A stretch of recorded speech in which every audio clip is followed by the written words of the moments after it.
Well, good evening, and thank you for joining us for our Lost River Church of Christ Sunday evening Bible study. Whether you're watching this live, or you're watching this next week, or you're watching this next year, we're glad you're tuned in and have a desire to be a part of this study with us. So, I was originally asked to preach a few weeks ago, back on August the 2nd. But of course, that is our monthly singing service on the first Sunday night of the month. So, I got switched around to tonight. But the day that I was originally asked to preach was on July the 29th. That was the day the question was posed to me. And interestingly enough, July the 29th is a special holiday, a special fast day in Judaism. Now, several of you who know me well and have even teased me about it know that I like to study ancient and modern Judaism, but specifically, I like to study the various customs and the traditions and the religious practices and the sacrifices that were common during temple worship, specifically at the time of Christ.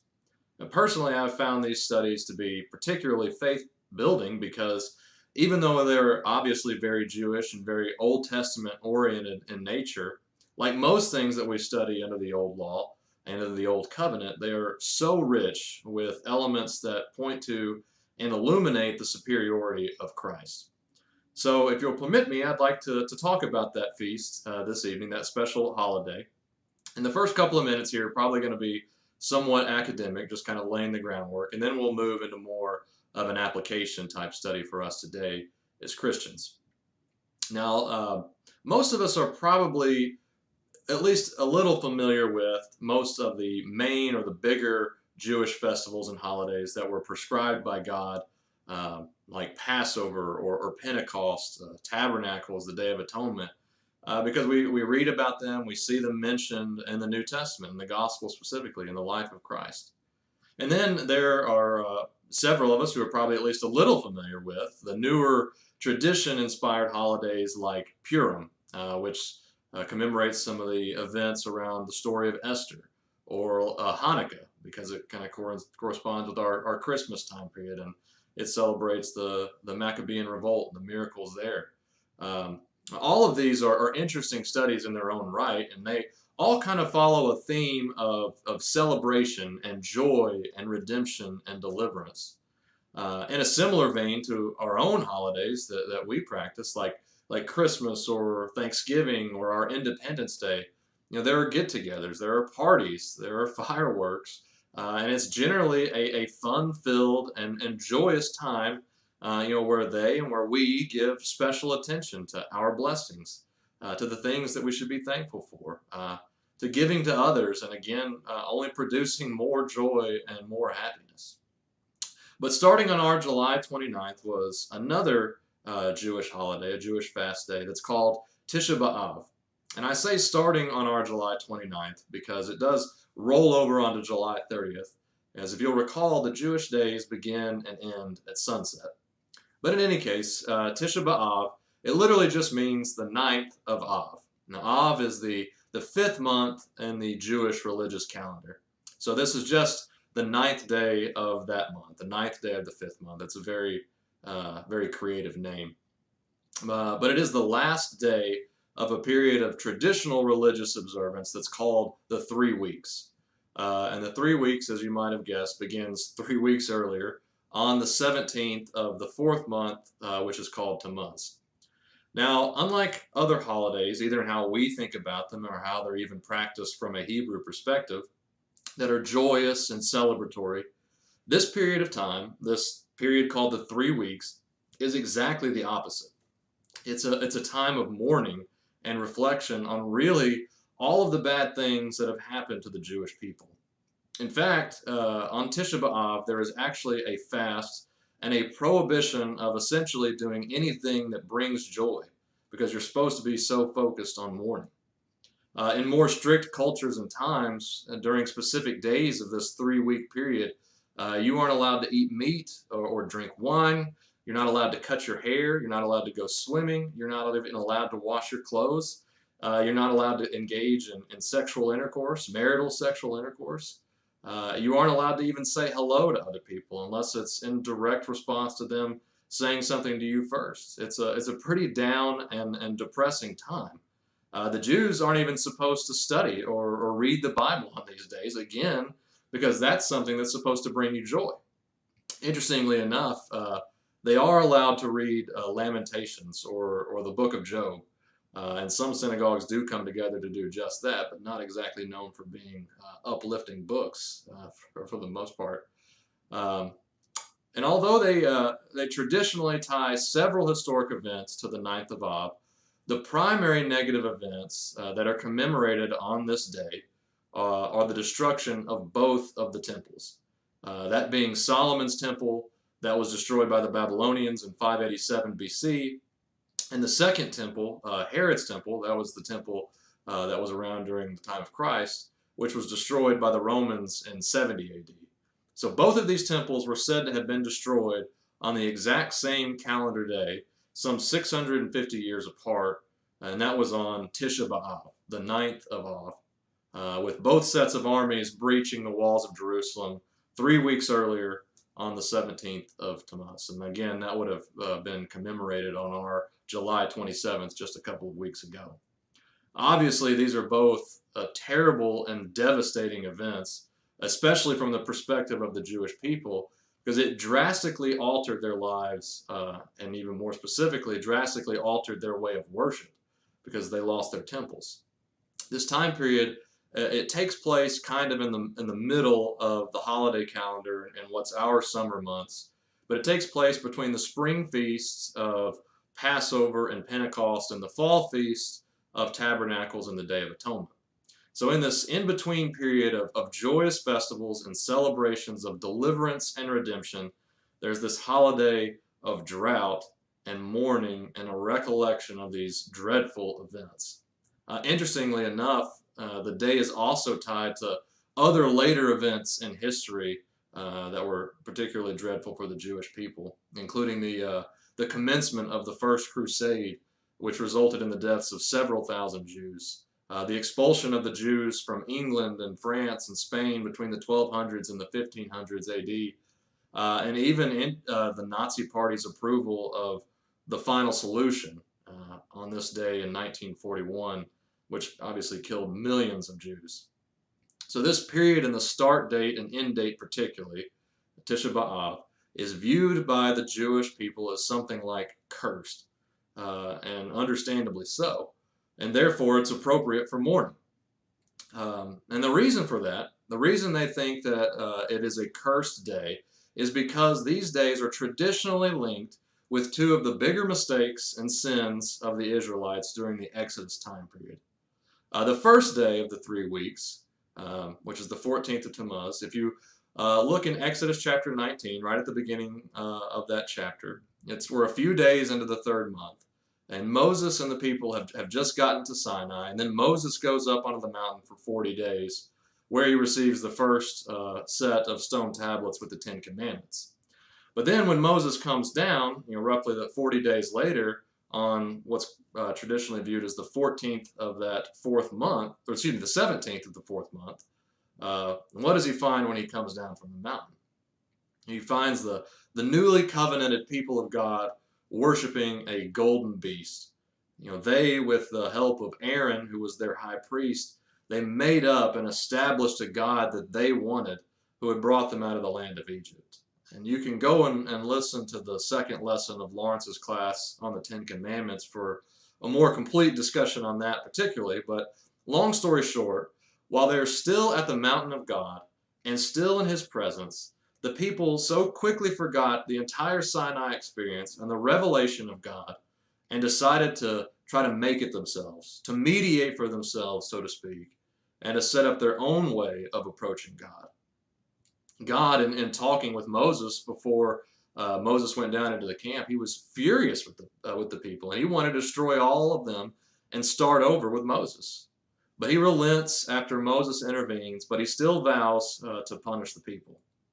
The last day of the 3 weeks, the 9th of Av, is tied to an event over in Numbers chapter 13 and 14. There, Moses sends the spies into the land of Canaan. And even though the land was amazing and definitely worth their attention, the majority of the spies, with the exception of Joshua and Caleb, they give a negative report because it would be too hard for them and too hard for God to accomplish the task of taking control of it. There in Numbers chapter 13, starting in verse 27, says, they gave Moses this account, that being the spies. It says, we went into the land to which you sent us, and it does flow with milk and honey. Here is its fruit. But the people who live there are powerful, and the cities are fortified and very large. And we even saw the descendants of Anak there. The Amalekites live in the Negev, and the Hittites, the Jebusites, and the Amorites live in the hill country. And the Canaanites live near the sea and along the Jordan. Then Caleb silenced the people before Moses and said, we should go up and take possession of the land, for we can certainly do it. But the men who had gone up with him said, we can't attack those people. They are stronger than we are. And they that is the spies, spread among the Israelites a bad report about the land that they had explored. They said, the land we explored devours those living in it, and all the people we saw there were of great size. We saw the Nephilim there, the descendants of Anak come from the Nephilim. We seemed like grasshoppers in our own eyes, and we looked the same to them. And if you jump to chapter 14 in verse 1, it says, that night after this news was spread throughout the camp, all the members of the community raised their voices and wept aloud. All the Israelites grumbled against Moses and Aaron and the whole assembly, and they said to them, if only we had died in Egypt or in this wilderness. Why is the Lord bringing us to this land only to let us fall by the sword? Our wives and children will be taken as plunder. Wouldn't it be better for us to go back to Egypt?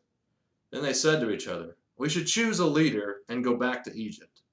Then the Babylonian Talmud adds this. It says, that night in question, was the ninth, that night, that's the night where all of this occurred, was the night of the 9th of Av. The Holy One, blessed is he, said to them, you wept needlessly that night, and I will therefore establish for you a true tragedy over which there will be weeping in future generations.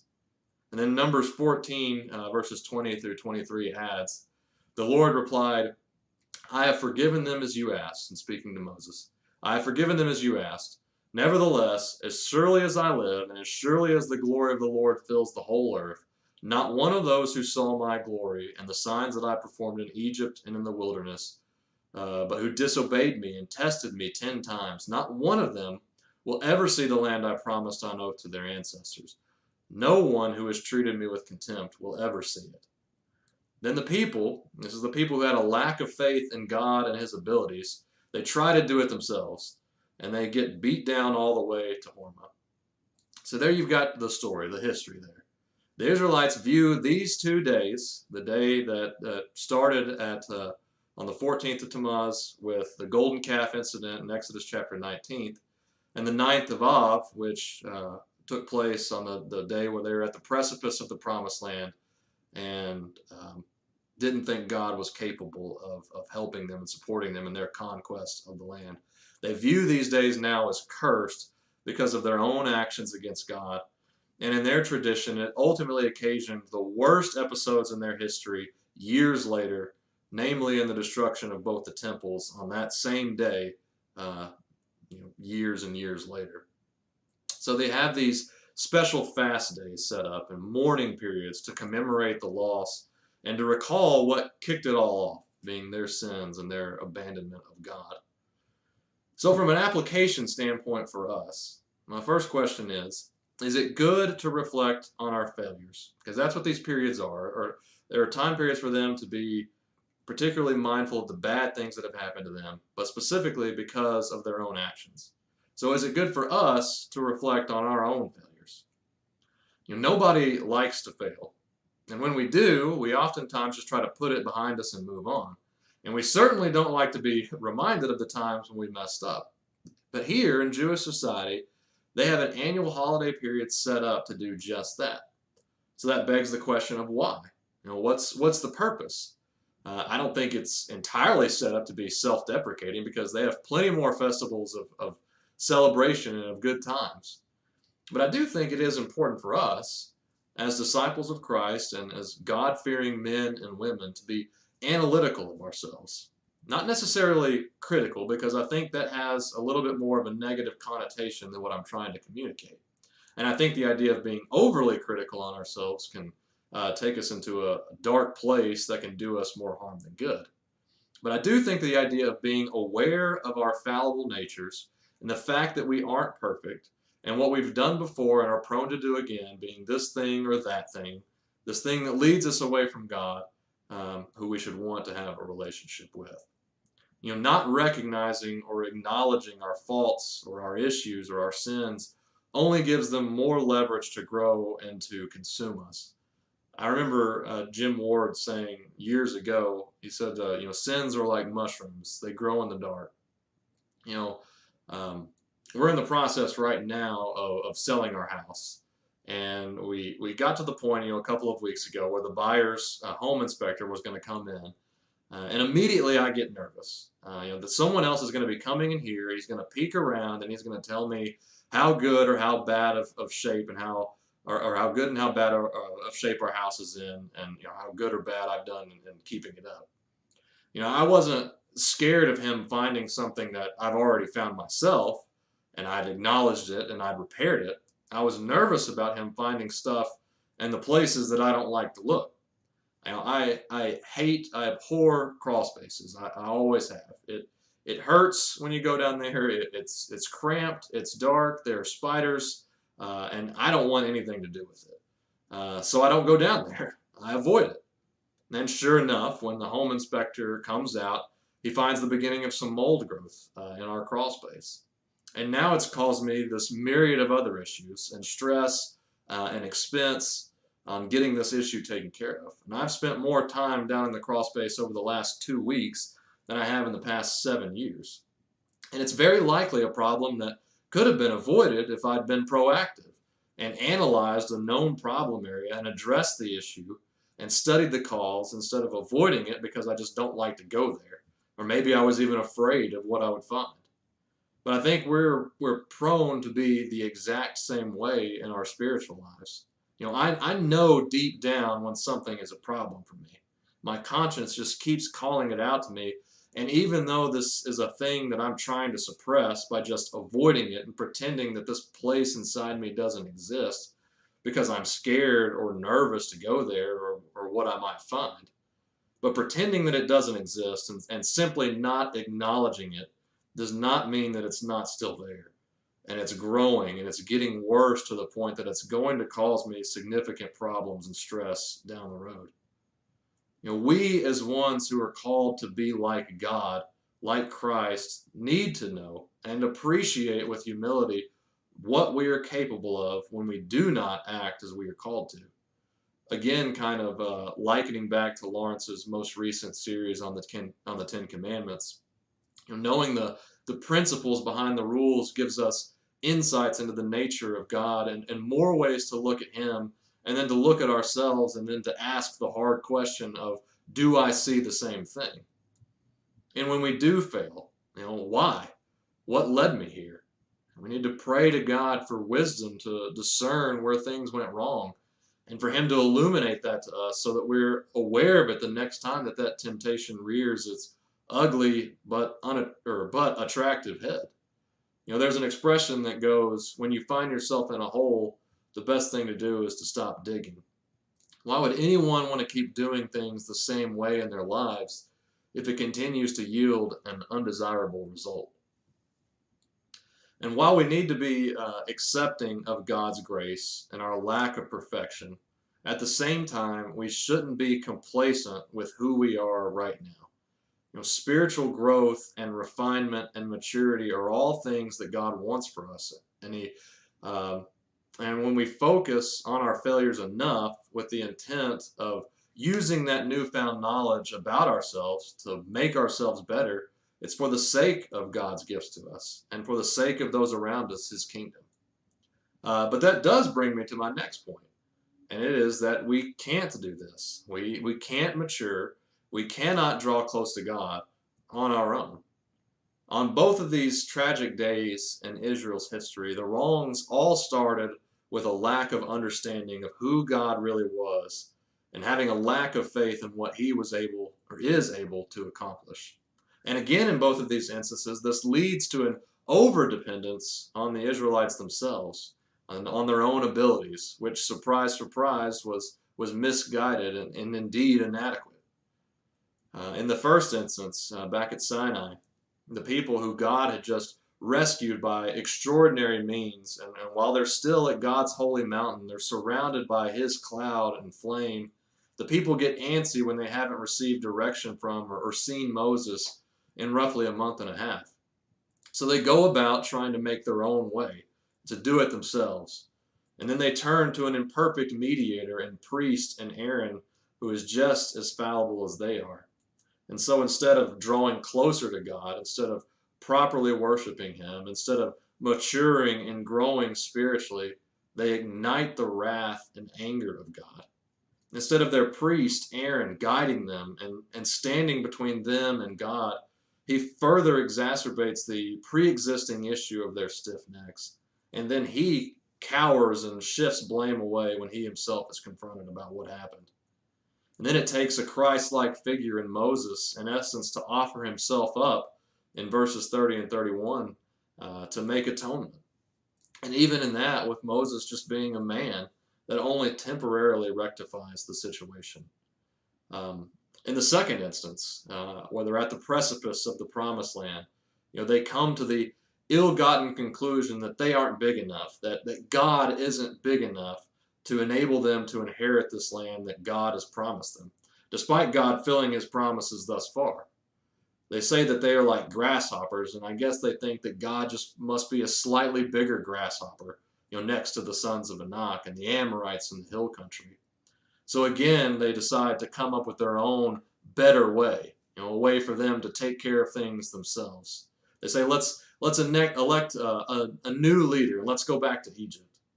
Again, godly men have to intervene, and God temporarily relents. But then the people try to take it on themselves again, to rely on their own abilities, their own strength. They try to rely on their own understanding of how to please God, and so they decide to try to take the land without God's support. Moses then again there tries to talk some sense into them, that this is not what God wants. This isn't going to work. God is not going to be with you in this folly. And sure enough, their enemies come down and beat them back. In both cases, we see this ill-advised reliance on themselves and the thought process that I've got this, that my own abilities will see me through. I don't need God's support. I don't need God's law. I don't need God. Now, we don't necessarily think about it this bluntly, and I'm sure that the Israelites weren't even thinking about it this bluntly.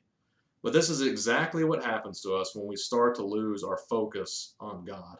We slip into this self-preservation mode that leads to isolation, and then it leads to pride and to arrogance. And it can even be of a religious nature. The idea that I'm doing well enough on my own religiously that we lose focus on our ultimately fallen state and our true and utter need for Christ. I can't help but find it divinely ironic here that the Jewish people on this fast day of Tisha B'Av, the 9th of Av, that as they recollect on these past sins of self-reliance and a lack of faith in God, that they see the days as becoming cursed. A curse which culminates not only once, but twice in the destruction of their temples, the destruction of their only avenue and connection to God, the place that they had to go to worship, that they had to go to and offer sacrifices, that they had to go to feel safe and connected with God. The irony is that in the temple's final destruction, you see perfectly that its way has been fulfilled and replaced by Christ. It's been replaced by the opposite of self-reliance or even on dependence of an imperfect mediator. It's been replaced by a single sacrifice that doesn't have to be remade annually. It's been replaced by a relationship and a being instead of a physical place. It's been replaced by something that cannot be destroyed. And now they don't have anything. They don't have a temple. They don't have a high priest. They don't have sacrifices. They don't have an avenue to God. And their land is constantly bickered over at best. And we have to take the lesson here that we can't do this ourselves, that self-reliance is futile, and it will result in the loss of everything and most importantly, a loss of our connection with God. We have a perfect King High Priest who reigns forever, and he always lives to make intercession for us. And he himself said, "Come to me, all you who labor and are heavy laden, and I will give you rest. Take my yoke upon you and learn from me, for I am gentle and lowly in heart, and you will find rest for your souls." And Peter says, "Cast all your cares upon him, for he cares for you." So in studying this depressing holiday of the Jewish people, Tisha B'Av, I'm not calling you to be depressed and unredeemably sad about our past failures and our mistakes, but I do want us to focus on our failures enough to bring them to light for what they are, and for guidance to move in the right direction going forward, and to pray to God for the wisdom and the strength to do just that. But then to ultimately put yourself completely at Christ's mercy and know that He is big enough, He is strong enough, He is able to deal with you and whatever stands in your way. Just don't stand in your own way. Thank you very much and have a good evening.